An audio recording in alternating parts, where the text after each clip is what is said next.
Hey folks, I got this package from Bamboo Lab earlier today, and I'm going to open this one up. This is an FDM printer. That means it uses filament as opposed to resin. I've become quite well versed with the resin printers, but the filament ones I've not used in a number of years. And I think the technology has come on a real long way. And having received some recommendations on filament printers, this is the model and the company that keeps coming up. So I'm excited to get this one working. I might be wrong, but it looks fairly fully assembled. The one I got back in 2020 took a fair bit of assembly, and this one looks like it's fairly kind of complete. So let's see. Ooh. Oh, I love that electronic smell. So here's what I want to print first. One of my puppets has an issue with range. He interacts with this device here, which is a musical device, and in order to do the chord changes live, as we want to, we have to press a button from this group and this group simultaneously. Many of them are fine, as you can see. We can access a lot of them, but sometimes you get a stretch that's impossible. So I have basically modeled a series of levers that press on the buttons below and stretch the buttons closer so I can do things like this. Can you see that? Now I can reach, whereas before I wouldn't have been able to. The levers are kind of staggered, as you can see. Some of them start at this point, some of them start at this point, and that enables the buttons to stagger a little bit and reduces the possibility of pressing the wrong button by ensuring that the maximum amount of space is between them. The printer started off a little bit shaky, then I realized I should have calibrated it, so I did that. What do you think about that?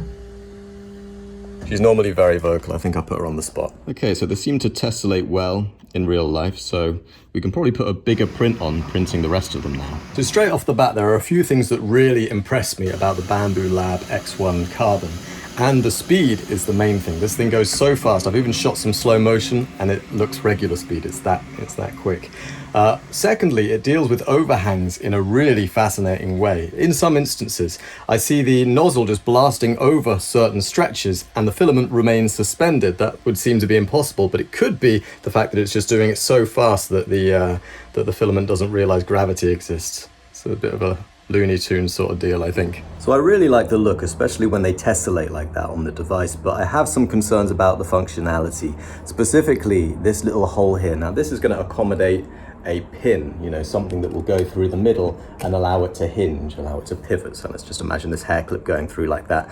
The problem is, it would have to be quite a long pin, quite a long hair clip to go through, and I think the ones in the center will probably bend the pin a little bit, so you're going to get quite an inconsistent pivot point, especially, as I say, towards the center of the group of levers. So I thought of another approach, and it's currently printing on the print bed now. This piece is being printed in a few different segments, and that allows me to control essentially the grain of the 3D print. So parts that I need to be strong in a certain direction, I will print flat, so that the extrusion goes in a singular line. But it's kind of like woodworking, actually, where I'm considering the direction of extrusion. It's sort of like the grain in a piece of timber, where if you align it functionally, you can get the maximum amount of strength out of that piece. And another woodworking analogy that's applicable is in the form of these dovetail joints that I've engineered and put in place to connect certain pieces together. Part of the reason that I'm able to print these separately is because I can rest assured that I have a means of connecting them consistently afterwards, and that is where the dovetail joints will come in very handy. So pulling off like this is kind of tricky, but this is why the flexible build plate is useful. You can just kind of get a bend in it there, and there we go.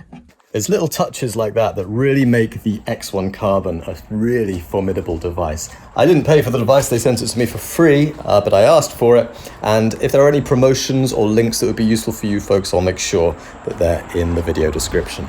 Okay, we're jumping around a lot, I apologize for that, but let me return to the pivot and my approach to it. So initially we had a hinge, that was the hair clip analogy that I came up with earlier, but now we have this S-shaped spring. Can you see this? Where we're working with the material's compliance to make sure it returns to a resting position, and I think we should probably get a fair bit more consistency. In fact, I'm sure with regard to the pressure required on each lever. So consistent pressure is one thing, but how do we ensure we don't just smush a whole bunch of buttons that we don't intend to, because obviously it lies flat? Well, that's where these little nubs come in handy. So I've made this rail design that accommodates these little sliding protrusions. So if we position them carefully, we can make sure it interacts only with the button that we intend it to. But if we only want to hit one button, then why do we have two of these nub things? Well, that becomes useful for buttons that are positioned a little bit closer to the point of pivot. So for example, here is the sharp 5. We have the nub positioned so it pushes down on that, but see what's happening at this end? We could inadvertently trigger the 7th, you see? So by adding another nub and positioning it around here, we can make sure that that pushes down on the hard flat surface just shy of the 7th there, and then that will limit the lever being pushed down too much and triggering more of these chords around here. So this is all wonderful in theory, but in practice this will take a fair bit of futzing, so I'm going to do a little bit of a montage of me putting things together for you now.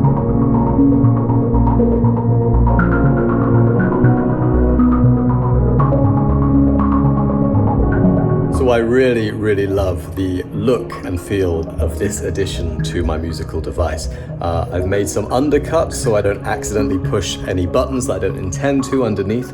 I've created this lip on the back so it kind of pushes up to the edge of the device and that holds it in a fairly consistent position. I just can't wait to have my puppet have a go at this device. I think he and I are going to have so much fun. However, there are 12 buttons that I'm trying to push and I've made 14 levers, so I'll have to do it again. This is actually a very easy fix in software, so I'm not too annoyed. In fact, it's somewhat of a relief because that means each button has a bit more space. So in terms of triggering the wrong button while I'm performing, that is less likely to happen. If you'd like to see the culmination of this project, let me know. I do have some Dab Chick episodes coming up. I'm doing a fair bit of behind the scenes stuff at the moment because I've got a fair few projects on the go.